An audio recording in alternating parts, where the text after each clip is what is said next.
Mesdames et messieurs, bonsoir. Dans l'actualité ce soir, 3 voitures brûlées en moins d'un mois. Le collège de Bléré a été une nouvelle fois hier soir le théâtre de vandalisme. Une montée de violence inquiétante pour la principale du collège. On vous en dit plus dans quelques instants. La première circonscription d'Indre-et-Loire va-t-elle rester dans le sillon du Parti socialiste? En lice, vous le verrez, 14 candidats bien déterminés à remporter cette élection. C'est notre focus législatif ce soir. Face à son cœur de ville vieillissant, la municipalité de Chinon invite des étudiants à repenser son architecture. On vous présente les premiers projets et la réaction des habitants dans ce journal. Je vous le disais en titre, 3 voitures brûlées en moins d'un mois. Le collège de Bléré a été hier soir une nouvelle fois le théâtre de vandalisme. Une voiture a pris feu dans l'enceinte de l'établissement après plusieurs actes criminels ces dernières semaines. Pneus crevés, voitures taguées ou incendiées, une montée de violence qui inquiète la principale du collège. Le point avec Romain Delville. Hier soir vers 22 h, c'est une fourgonnette de type C15 qui a été incendiée au sein même de l'établissement scolaire. Au collège Le Réfléchoir à Bléré, plus connu pour son dynamisme, sa semaine sans écran ou encore son restaurant scolaire, l'un des tout meilleurs du département, c'est la 3e fois en moins d'un mois qu'une voiture est l'objet d'un délit pyromane. Début mai, la voiture d'un prof parti en voyage scolaire avait brûlé dans les mêmes conditions. Ce matin, l'inspecteur d'académie est venu apporter son soutien aux victimes et à l'ensemble du personnel lors d'une réunion improvisée et en urgence. Qu'est-ce que les gens ont pu exprimer ? Alors, de l'inquiétude, bien entendu, de l'incompréhension, puisque le collège Le Réfléchoir a une excellente réputation. Le climat jusqu'alors était fort serein, une population scolaire calme. Donc oui, de l'inquiétude, bien sûr, d'imaginer qu'on puisse porter atteinte au collège. En apparence, pas d'affolement chez les élèves, mais une inquiétude pour le personnel de la vie scolaire. Un établissement scolaire est un lieu qui doit rester sanctuarisé, la nuit qui plus est. Nous avons beaucoup de mal à comprendre ce qui se passe. Ce que nous souhaitons, c'est que ces actes tout à fait condamnables s'arrêtent. Pour cela, il faut sans doute appréhender les auteurs de ces actes. Il faut se donner les moyens dans l'enceinte du collège d'assurer la sécurité des biens et des personnes. Et j'appelle de mes vœux une action extrêmement ferme de la part du conseil départemental. L'enquête judiciaire a été confiée à la gendarmerie et des véhicules incendiés à intervalles proches n'est pas sans rappeler dans le secteur ce qui s'est passé à Saint-Martin-le-Beau en 2015. La députée européenne tourangelle Les Républicains Angélique Delahaye fait partie des 19 eurodéputés visés par l'enquête préliminaire ouverte par le parquet de Paris pour abus de confiance, d'après le Figaro qui s'est procuré cette liste. La justice enquête depuis 2 mois sur des soupçons d'emploi fictif d'assistants parlementaires au sein du Parlement européen. Les investigations ont démarré sur la base d'un courrier adressé par une élue du Front National dont le parti fait actuellement l'objet d'une procédure sur les mêmes motifs. Politique toujours, J-12 avant le premier tour des législatives et l'on s'intéresse ce soir à la première circonscription d'Indre-et-Loire, la plus peuplée et la plus urbaine, celle de Tours. C'est notre focus législative.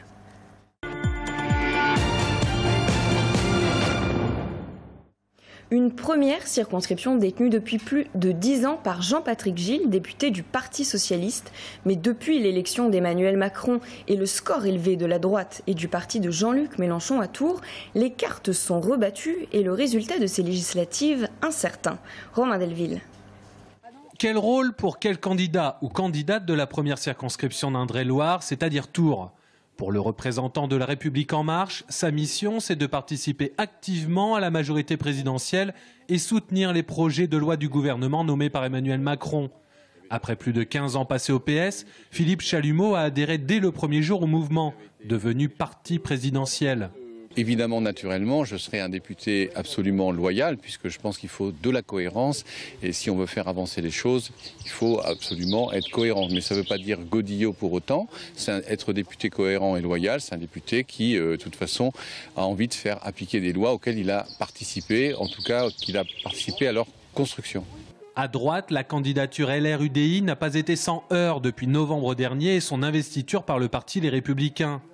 Déjà adjointe au commerce à Tours et vice-présidente du conseil départemental à la culture, Céline Ballesteros devra choisir, en concertation avec Serge Babary et Jean-Gérard Pommier, à quel mandat elle renonce si elle est élue députée. Aujourd'hui, je me centre sur les valeurs UDI et les Républicains pour défendre mon territoire. Et mon territoire, c'est la ville de Tours et c'est la métropole que je défendrai. Je serai l'avocat des Tourangaises et des Tourangeaux à l'Assemblée nationale.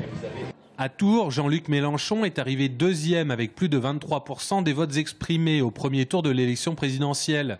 C'est sur cette dynamique que compte s'appuyer Claude Bourdin pour la France insoumise. Un député, normalement, doit élaborer des lois et les voter. Donc nous, on le fera en concertation permanente avec les citoyens tourangeaux dans le cadre d'un conseil populaire de circonscription. On associera les citoyens. D'ailleurs, je souhaite dire aussi que je vais donner 20% de mon indemnité d'élus aux associations tourangelles, que ma réserve parlementaire, 130 000 €, sera gérée par ce conseil populaire de circonscription. Quant au député PS sortant, il vise le 3e mandat à la suite. Une fois dans l'opposition, une fois dans la majorité, 7 fois dans l'inconnu. Le leitmotiv de Jean-Patrick Gille par rapport au programme présidentiel, c'est la vigilance. Je serai constructif comme j'ai toujours été, comme j'ai été dans la majorité précédente, avec qui j'ai été loyal, mais en m'opposant à certaines choses qui me paraissaient ne pas aller dans le bon sens. Eh bien, j'aurai la même attitude constructive quand ça va, et je voterai les textes qui vont dans le sens de la justice sociale, du progrès, mais j'ai d'ores et déjà certaines inquiétudes.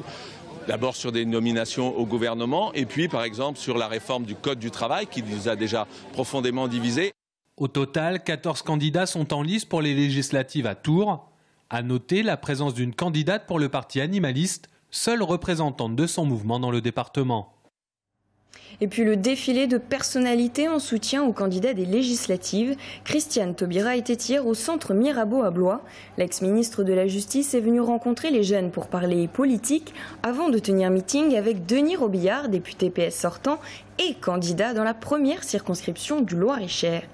Également Jean Jouzel, célèbre climatologue, prix Nobel de la paix 2007 et vice-président du groupe d'experts intergouvernemental sur l'évolution du climat, accompagne ce soir Jean-Patrick Gille lors d'une réunion tenue à Tours à la Fac des Tanneurs pour évoquer l'urgence climatique. Il réclame justice et vérité sur la mort d'Angelo Garand. Un rassemblement en solidarité avec la famille de la victime en fin d'après-midi place Jean Jaurès à Tours devant le palais de justice. La famille demande la lumière sur la prise d'assaut qui a conduit à la mort du père de 3 enfants. Recherché pour ne pas avoir réintégré la prison de Poitiers après une permission, l'homme de 37 ans a été abattu il y a 2 mois au domicile de son père à Seurre, au sud de Blois, dans le Loir-et-Cher, lors de son interpellation par le GIGN. On écoute la sœur de la victime. Une telle violence, quoi. Pourquoi du GIGN sur des délinquants? Le GIGN, c'est fait pour des prises d'otages, c'est fait pour le terrorisme. Normalement, le GIGN sont censés être là déjà pour négocier, ils sont censés être patients, ils sont censés savoir désarmer, ils sont censés savoir faire tout un tas de choses. C'est quasiment des robots, quoi, en fait, c'est des commandos. C'est pas le petit gendarme qui sait pas ce qu'il fait de son arme. Gros plan maintenant sur un dispositif unique en France. Face à son cœur de ville vieillissant, la municipalité de Chinon et les associations de la coordination ont invité des apprentis architectes à repenser l'aménagement de la ville joannique. Après étude et analyse du territoire en mars, les étudiants de l'École supérieure d'architecture de Paris sont venus présenter aux habitants leur premier projet. Reportage. Une buvette, un bar flottant et des ateliers de réparation kayak et vélo.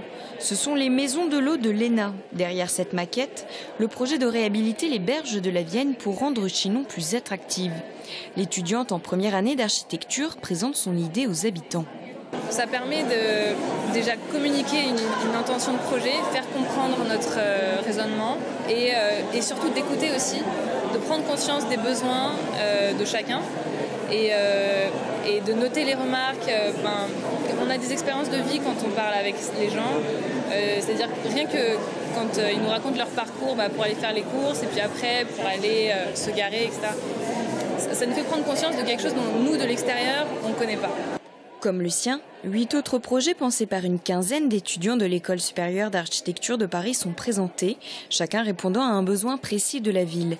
Et pour analyser ces problématiques, les apprentis architectes ont séjourné à Chinon début mars. Il y a une vieille ville qui est un peu encapsulée en elle-même. Il y a le plateau qui est très peu lié avec la vieille ville.